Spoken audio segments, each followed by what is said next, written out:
All right, in this video, we're talking short rows. Short rows are used to add shaping to garments. You can turn a heel on a sock or add volume to a piece without adding or decreasing stitches. As you can see here, I've got a 2x2 rib and I use short rows to create a bit of volume and then I bound off. So something like this would be used in a shawl collar to add that volume without increasing your stitch count. You can kind of see here where I did the short rows. In this case, it was German short rows. Once you block your piece, those little hiccups, if you will smooth out nicely. So if we're going to be doing short rows, this is what we do. Okay, so in the Little Canadian, I use German short rows.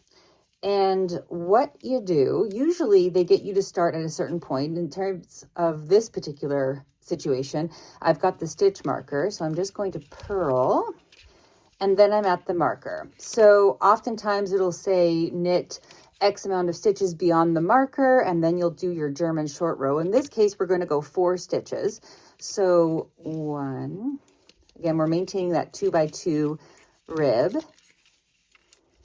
and 4, and then we're going to turn our work. So once you've turned your work, you want to make sure that your working yarn is in the front. If it was in the back, simply move it to the front.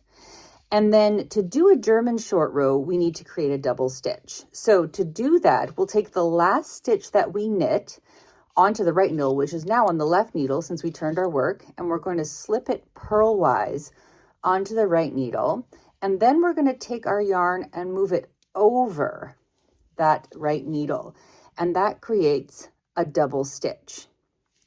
So let's just do that quickly again. We slip our stitch, making sure our working yarn is in the front, and then we bring our yarn over that needle to create that double stitch. So now we are going to knit back to the center. In this particular pattern that I'm referring to, it does often say knit back to the center. And then we're going to go once again 4 stitches past the center marker. And then we're going to turn our work. So once again, our yarn is in the front. We will slip the last stitch we just worked to the right needle, bring our yarn back and create that double stitch. And now we are going to work to the last short row, which is this double stitch right here. We're going to resolve that double stitch, and then we're going to knit 4 stitches past. So when you're resolving a stitch, you just want to keep knitting towards that double stitch. Slip our marker. Okay, so as you can see in the 2x2 rib, we're on a purl stitch now.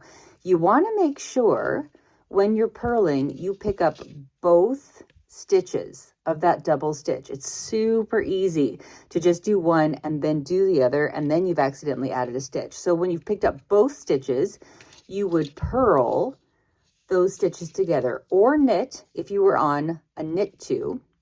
Then we'll add 4 because we want to go 4 beyond the last double stitch. All right, turn our work. Yarn is in the front. And now we're going to go back.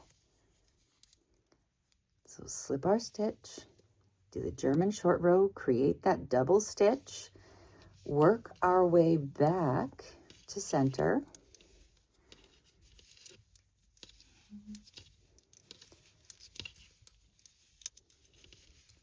Isn't this fun, just watching me knit?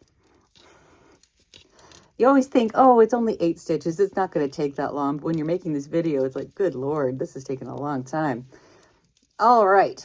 So we've come to our double stitch again, and this time it's on the knit 2. So once again, we're going to pick up both sides of the double stitch, and to resolve it, we just knit them together. and then knit 4,